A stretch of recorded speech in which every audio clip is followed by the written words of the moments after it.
Di tengah tantangan globalisasi dan identitas kebangsaan yang terkadang tergerus oleh arus modernitas, kita sebagai orang Kristen di Indonesia dihadapkan pada pertanyaan penting. Bagaimana kita menyeimbangkan rasa cinta terhadap bangsa dengan panggilan iman kita? Apakah nasionalisme memiliki tempat dalam kehidupan Kristen? Ataukah kita harus mengesampingkannya demi identitas kita sebagai warga kerajaan surga? Inilah dia Fakta Alkitab.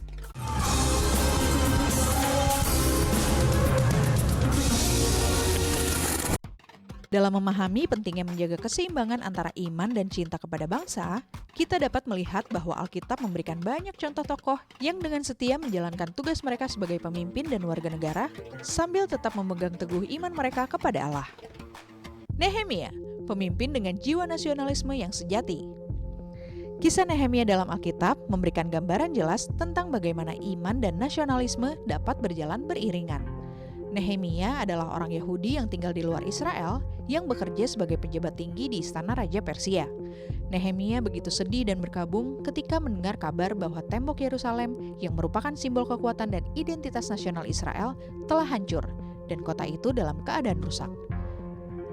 Dalam tangis dan doa, Nehemia memohon kepada Allah agar diberi kesempatan untuk membangun kembali tembok Yerusalem. Nehemia 2 ayat 4-5.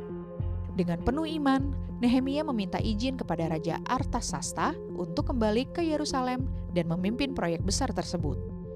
Ia menunjukkan semangat nasionalisme yang kuat, namun tetap menempatkan Allah sebagai pusat dari semua tindakannya. Selama pembangunan tembok, Nehemia menghadapi banyak tantangan, termasuk ancaman dari musuh-musuh Israel dan kelelahan dari orang-orang yang bekerja. Namun, dengan tekad dan kepercayaan kepada Allah, tembok Yerusalem berhasil diselesaikan dalam waktu 52 hari, sebuah pencapaian yang luar biasa. Nehemia 6 ayat 15-16. Nehemia mengajarkan kita bahwa nasionalisme yang sejati bukan hanya tentang cinta kepada tanah air, tetapi juga tentang komitmen untuk membangun dan melindungi bangsa dalam ketundukan kepada Allah. Daniel, setia kepada Allah, setia kepada bangsa. Kisah Daniel adalah contoh lain dari keseimbangan antara nasionalisme dan iman. Daniel adalah orang Yahudi yang dideportasi ke Babel pada masa pembuangan. Meski berada di negeri asing dan melayani raja asing, Daniel tidak pernah melupakan identitasnya sebagai orang Israel. Ketika perintah dikeluarkan oleh Raja Darius yang melarang siapapun berdoa kepada dewa atau manusia lain selain raja selama 30 hari, Daniel tetap setia kepada Allahnya. Ia terus berdoa kepada Allah seperti biasanya, dengan jendela kamarnya terbuka menghadap Yerusalem, kota yang menjadi simbol identitas bangsanya. Daniel 6 ayat 10. Kesetiaan Daniel kepada Allah tidak mengurangi dedikasinya sebagai pejabat tinggi di kerajaan Babel. Ia melayani dengan integritas dan kebijaksanaan hingga diakui sebagai salah satu orang bijak di istana. Ketika akhirnya ia dilemparkan ke dalam gua singa karena imannya, Allah menyelamatkan Daniel sebagai bukti bahwa ia berkuasa atas segala bangsa dan raja-raja. Dari kisah Daniel, kita belajar bahwa nasionalisme yang benar tidak berarti kita mengesampingkan iman kita. Sebaliknya, iman kepada Allah memperkuat dedikasi kita kepada bangsa dan pekerjaan kita. Ester, keberanian untuk bangsa dan iman.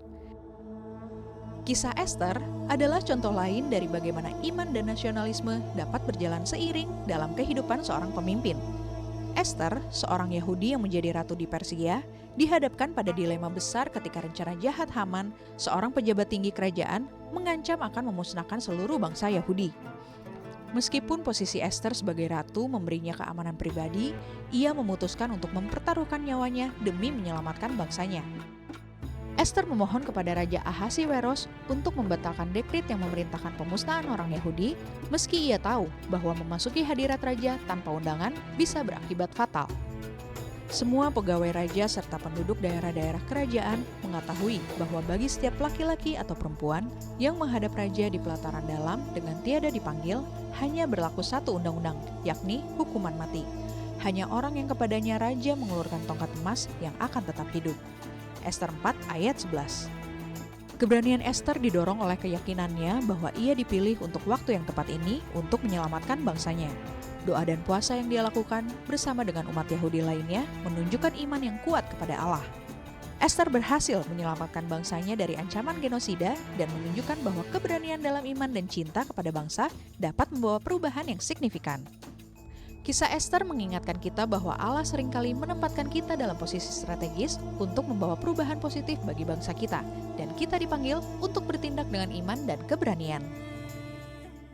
Membangun nasionalisme yang sejati berdasarkan iman. Sebagai orang Kristen di Indonesia, kita dipanggil untuk mengasihi bangsa kita dan berkontribusi pada pembangunannya. Namun, cinta ini harus dibangun di atas fondasi iman yang benar kepada Allah. Seperti yang diajarkan oleh Nehemia, Daniel, dan Esther, nasionalisme yang sejati adalah ketika kita bekerja untuk kebaikan bangsa dengan hati yang tunduk kepada kehendak Allah. Nasionalisme bukan berarti menempatkan bangsa di atas segala-galanya, tetapi mengasihi bangsa dengan semangat yang berasal dari kasih kepada Allah. Firman Tuhan mengingatkan kita untuk selalu siap sedia dalam iman dan untuk memberi kontribusi yang nyata bagi masyarakat. Dengan demikian, kita tidak hanya menjadi warga negara yang baik, tapi juga saksi Kristus yang membawa dampak positif bagi Indonesia. Tetapi kamulah bangsa yang terpilih, imamat yang rajani, bangsa yang kudus, umat kepunyaan Allah sendiri, supaya kamu memberitakan perbuatan-perbuatan yang besar dari Dia, yang telah memanggil kamu keluar dari kegelapan kepada terangnya yang ajaib. Kamu yang dahulu bukan umat Allah, tetapi yang sekarang telah menjadi umatnya, yang dahulu tidak dikasihani, tetapi yang sekarang telah beroleh belas kasihan. 1 Petrus 2 ayat 9-10. Marilah kita menjadi bangsa yang kuat dengan iman yang teguh dan nasionalisme yang berakar dalam kebenaran Alkitab. Dirgahayu Republik Indonesia yang ke-79 tahun. Shalom untuk Indonesia, Tuhan Yesus memberkati.